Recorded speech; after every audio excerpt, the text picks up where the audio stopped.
राजनीति करने वाले नेताओं को पालतू कुत्तों का शौक होता है और बड़े नेताओं का यही शौक धीरे धीरे ऐसे पार्षदों को क्रूर बना देता है। ऐसे पार्षदों को लगता है कि इनके राजनीतिक बाप इन्हें बचा लेंगे। कुछ जागरूक अधिवक्ता पुलिस प्रशासन के खिलाफ मानवाधिकार में शिकायत कर रहे हैं। ऐसी स्थिति में सिर्फ न्यायपालिका से हमारी उम्मीद जगती है। पुलिस इस बारे में सिर्फ ये कहना चाहती है कि लोगों में डर बताने के लिए, पुलिस की उपस्थिति बताने के लिए इस तरह की कार्रवाई कर रही है, जो कि बिल्कुल विधि विरुद्ध है। नमस्कार, मैं हूं मनीष। हाल ही में सरगुजा जिले के अंबिकापुर नगर निगम के एक कांग्रेसी पार्षद सतीश बारी के द्वारा पुलिस को प्रभाव में लेकर एक पहाड़ी कोरवा परिवार के साथ एक ऐसे व्यक्ति जिसके खिलाफ कभी कोई आपराधिक मामला दर्ज नहीं था, उन पर पार्षद यानी खुद के घर में घुसकर मारपीट और तोड़फोड़ करने का आरोप लगाया गया था। बाद में अंबिकापुर पुलिस ने इन सभी कथित आरोपियों का शहर में हथकड़ी के साथ जुलूस निकाल दिया और उनसे नारे लगवाए थे कि पुलिस हमारी बाप है, गुंडागर्दी नहीं करेंगे। हमने दिखाया कि कैसे पुलिस खुद गुंडागर्दी कर रही है और एक अपराधी किस्म के पार्षद के इशारे पर कुछ सामान्य लोगों को गुंडा बनने पर मजबूर कर रही है। ये मामला पूरी तरह मानवाधिकार का उल्लंघन है। अब हुआ यह कि इस खबर को दिखाने के बाद कांग्रेसी पार्षद खुलेआम हमें ही धमकी दे रहा है। व्हाट्सएप पर पार्षद और उसके साथी यह चर्चा करते हुए दिखाई पड़ रहे हैं कि पत्रकार के घर पर भी ऐसे ही हमला होगा, तब पता चलेगा। पार्षद ने लिखा है कि हमारे जैसे पत्रकारों के कारण ही इन आदतन अपराधियों को संरक्षण मिलता है, जबकि आदतन अपराधी कौन है ये कांग्रेस से लेकर तमाम पार्टी के सभी बड़े नेताओं को अच्छे से मालूम है। फिर भी वैसे हम इस तरह की घटनाओं के लिए तैयार रहते हैं। दूसरी बात यह है कि इतनी बड़ी घटना घट जाने के बाद भी कांग्रेसी नेता के खिलाफ अब तक किसी तरह का कोई अपराध दर्ज नहीं किया गया, जबकि पीड़ित परिवार लगातार पुलिस के चक्कर काट रही है और यह बता रही है कि वह संरक्षित जनजाति से है, राष्ट्रपति के दत्तक पुत्र हैं और उन्होंने ऐसा कोई अपराध नहीं किया जिसकी सज़ा उन्हें सड़कों में खुलेआम हथकड़ी लगा कर दी जाए, बल्कि एक गुंडे किस्म के और आदतन अपराधी पार्षद ने उन्हें झूठे तरीके से फंसाया है। पर अब तक पुलिस ने हिम्मत नहीं दिखाई कि उस पार्षद के खिलाफ कोई मामला दर्ज कर सके। इस पार्षद की ऐसी कई हरकतें देखकर पुलिस के आला अधिकारियों को भी शर्म से डूब मरना चाहिए कि जो नेता थाने में घुसकर पुलिस वालों को गालियां दे रहा हो, आज वही पुलिस कैसे इस नेता की गुलामी कर रही है। पहले कुछ तस्वीरें देखिए, कुछ वीडियो क्लिप देखिए जो बहुत मुश्किल से ढूंढ कर लाया गया है। जो भी मैटर है शांति से अपने निपटा। शांति से नहीं निपटेगा तो क्या होगा? मार होगा यहाँ पे। कहाँ पर? अगर ऐसा होगा इस शहर में तो थाना में थाना में कोई बोलेगा सुनना भाई। हाँ सुन ले, 50 नंबर चेहरा। गरीबों का जमीन बेच दिया है जनाब, गरीबों को पूरा रहा है। चोर है, चोर है सतीश बारी, चोर है।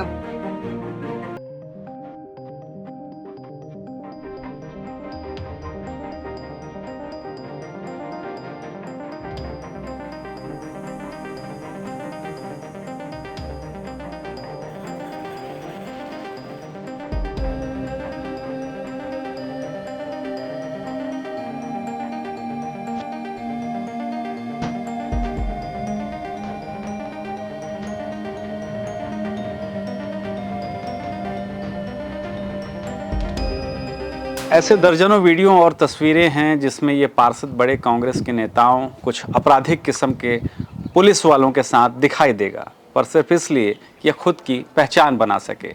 उसके बाद लगातार अपराध में शामिल रहना, कभी मारपीट करना, कभी ज़मीन का फर्जीवाड़ा, तो कभी थाने में घुसकर हंगामा करना। दरअसल राजनीति करने वाले नेताओं को पालतू कुत्तों का शौक होता है, जो ज़रूरत पड़ने पर उसे भौंकने के लिए इशारा कर दें तो दिन रात ये भौंकता रहे।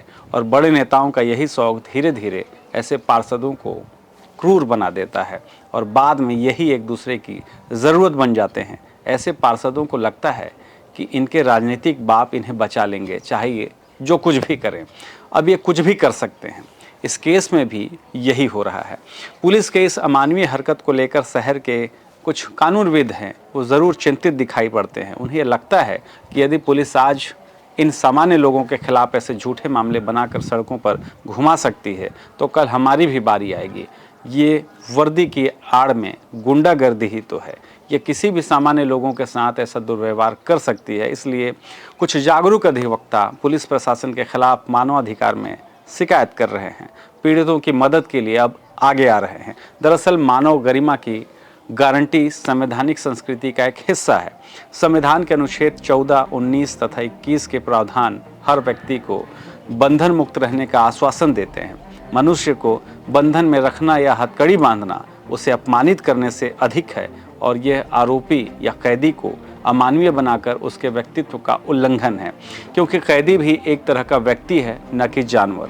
ये लाइन सुप्रीम कोर्ट ने अपने अग्रणी निर्णय प्रेम शंकर शुक्ला विरुद्ध दिल्ली प्रशासन में कहा था।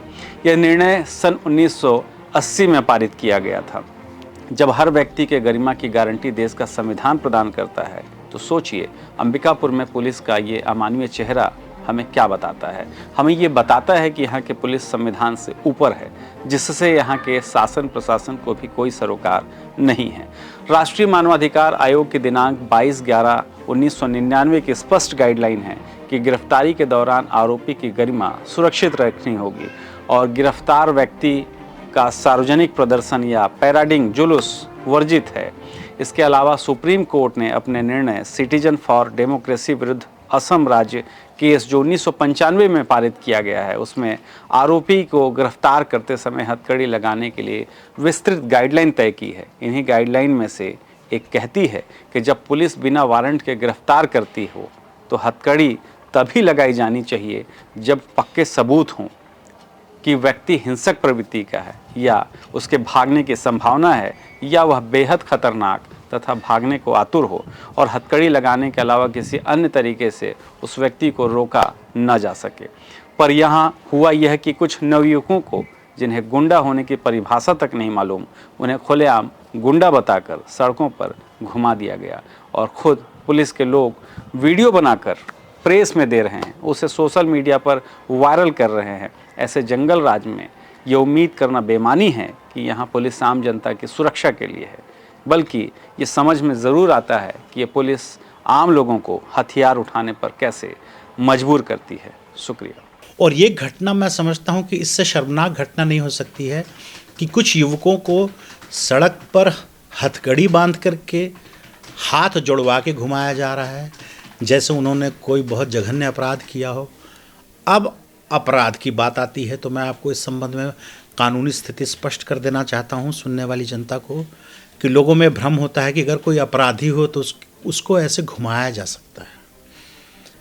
इस बारे में मेरा स्पष्ट अभिमत है कि किसी अपराधी को भी ऐसे नहीं घुमाया जा सकता है। आप गैर अपराधी की तो बात छोड़ दीजिए, हमारे देश में अपराधियों तक के संवैधानिक अधिकार है। ऐसी स्थिति में सिर्फ न्यायपालिका से हमारी उम्मीद जगती है और मैं समझता हूँ कि न्यायपालिका इस बार भी पीड़ित व्यक्ति के लिए न्याय की उम्मीद की किरण बन के सामने आएगी।